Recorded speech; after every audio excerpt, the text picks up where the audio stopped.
আজকে মাননীয় ট্রাইব্যুনাল ২-এ দুইটি মামলা শুনানির জন্য ধার্য ছিল।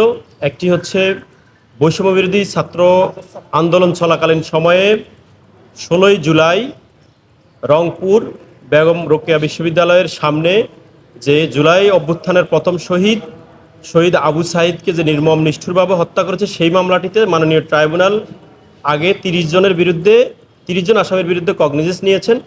সেখানে কারাগারে আটক ছিলেন ৬ জন, ৪ জন, আর ২ জন আসামি আমরা ইতিমধ্যে জানতে পেরেছি যে ২ জন আসামি অন্য মামলায় আটক রয়েছেন।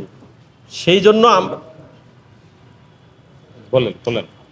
জন্য আমরা সেই দুজনকে এই মামলায় প্রোডাকশন ওয়ারেন্ট ইস্যু মূলে হাজির করার জন্য আমরা মাননীয় ট্রাইব্যুনালে আবেদন করেছি। মাননীয় ট্রাইব্যুনাল সেটি মঞ্জুর করেছেন। সেই দুজন আসামির বিরুদ্ধে প্রোডাকশন ওয়ারেন্ট ইস্যু করা হয়েছে। আর বাকি ২৪ জন পলাতক আসামির বিরুদ্ধে মাননীয় ট্রাইব্যুনাল দুটি পত্রিকায় বিজ্ঞপ্তির জন্য আদেশ দিয়েছেন, যেটি রেজিস্ট্রার অফিস ব্যবস্থা নেবেন, এবং পরবর্তী দিন ধার্য করেছেন ২২ জুলাই ২০২৫।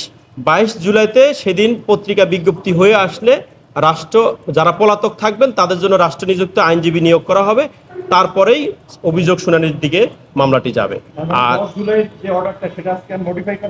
১০ জুলাই যে অর্ডারটি ছিল সেটিকে মডিফাই করে দিয়েছেন, দুইজনের বিরুদ্ধে সেটি প্রযোজ্য হবে না বলে দিয়েছেন। আর আরেকটি মামলা হচ্ছে, আপনারা জানেন,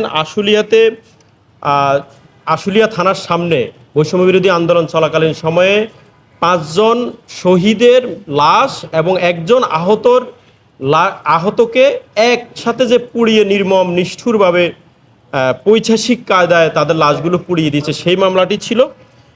এই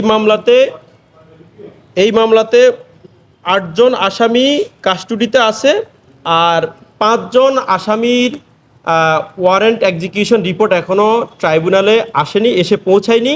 সেজন্য আমরা মাননীয় ট্রাইব্যুনালের কাছে সময় চেয়েছি। মাননীয় ট্রাইব্যুনাল এটি ১৬ই জুলাই ধার্য করেছেন, এবং ১৬ই জুলাই এই ওয়ারেন্টের উপরে এক্সিকিউশন রিপোর্টটি এসে পৌঁছালে পত্রিকা বিজ্ঞপ্তির জন্য দিন রাখবেন মাননীয় ট্রাইব্যুনাল। এটি ছিল আজকে। ওকে।